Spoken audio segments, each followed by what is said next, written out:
My parents gave my wedding fund to my brother for his honeymoon, so I eloped and sent them the bill.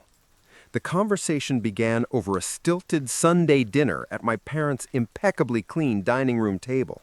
My mother, with a smile that didn't quite reach her eyes, announced they had made a family decision regarding the money set aside for my wedding. My father, avoiding my gaze, nodded along as she explained that my brother Jake's new in-laws were expecting a certain caliber of post-wedding celebration. His wife, Qley, came from a prominent family, and a luxurious month-long tour of Europe was now deemed essential. My fork clattered against my plate. "What are you saying?" I asked, my voice barely a whisper.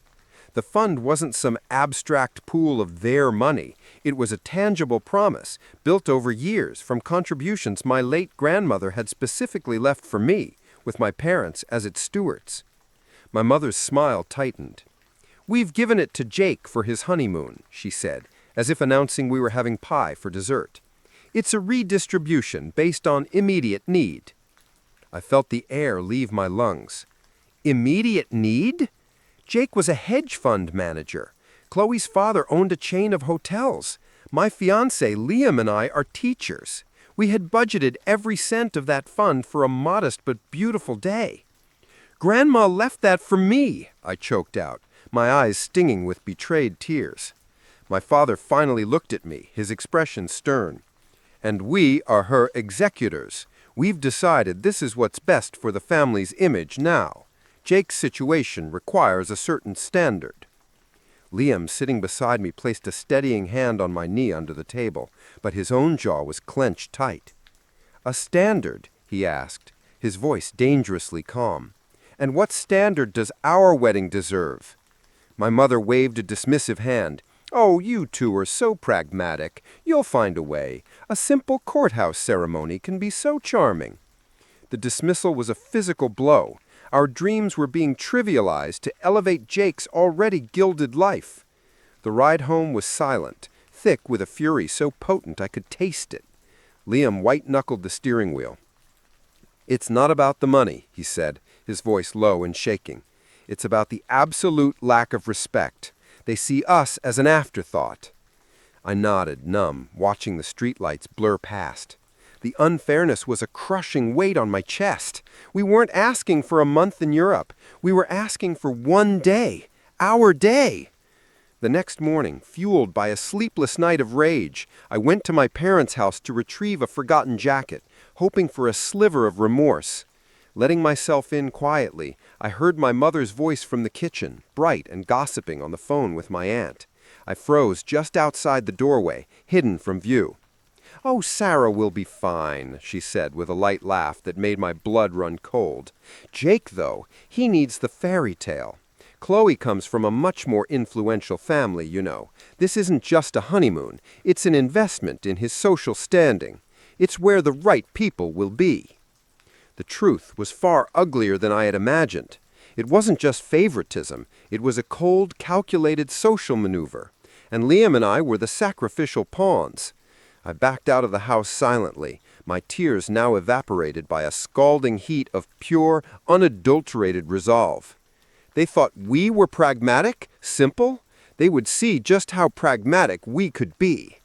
I drove to Liam's apartment, walked in and recounted what I had heard with a chilling calmness I didn't recognize in myself. His face darkened, but then a slow, determined smile spread across his lips. "Okay," he said, "if that's how they want to play it, what's the plan?" The plan was beautiful in its simplicity. We would give them exactly what they claimed we wanted, a simple, no-fuss wedding, but we would do it on our own spectacular terms. We quietly obtained our marriage license, took the week off work, and maxed out our credit cards with a fierce, liberating sense of purpose. This was no longer about a wedding. It was a statement. We booked flights to Santorini and a breathtaking cliffside suite with a private infinity pool overlooking the caldera. We found a local officiant and a photographer through frantic, excited online searches. I bought a stunning, elegant silk dress from a small boutique designer, a far cry from the simple gown I'd been budgeting for. Liam found a perfect linen suit. We planned a 5-course private dinner on our terrace under a canopy of stars, with a local chef and a violinist. It was intimate, personal, and exponentially more luxurious than the reception hall we'd originally booked.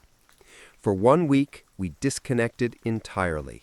We turned our phones off the moment we boarded the plane and immersed ourselves in our new reality.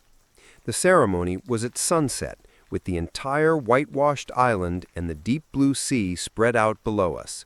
It was just the two of us, the officiant, and the photographer. I cried real, happy tears as we said our vows, the sound of the waves our only soundtrack. It was perfect. It was ours, and it was utterly free of their toxic presence. The morning after our wedding night, blissfully happy and tanned from the sun, we finally turned our phones on. The screen lit up with dozens of missed calls and frantic texts from my parents, wondering about cake tastings and florist appointments they'd scheduled for us. I smiled, a cold, satisfied smile. With Liam looking over my shoulder, I had our wedding planner, a wonderfully discreet local woman we'd hired, express courier a package to my parents' address.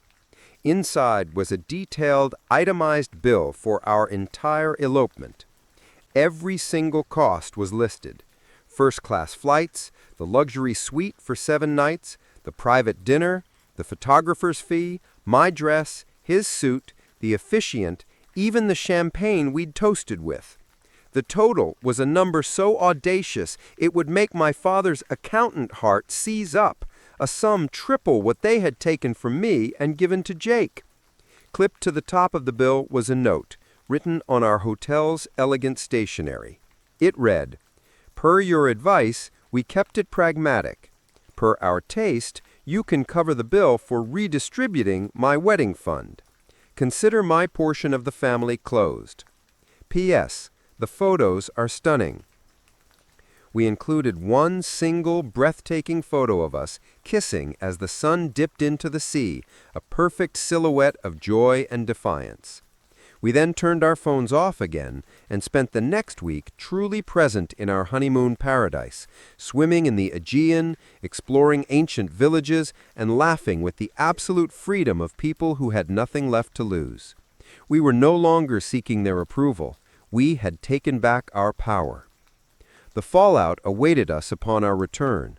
Our voicemail was full of sputtering, incoherent rage from my father and tearful, guilt-tripping hysterics from my mother.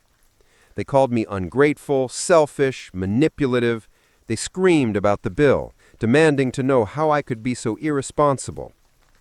I listened to one message, then deleted the rest without finishing them.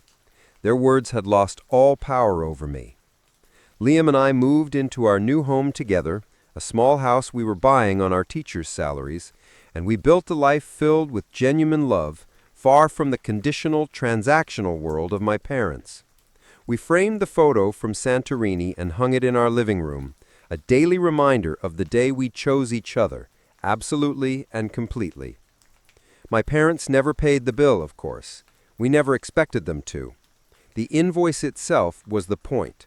It was the final, itemized proof of their injustice, a mirror held up to their favoritism. Jake and Qley sent a generic thank you card from a 5-star resort in Lake Como. I threw it away, unopened. The silence from my family was eventually broken by a single terse email from my father, asking if I was ready to be reasonable. I replied with just one line: "We were always reasonable.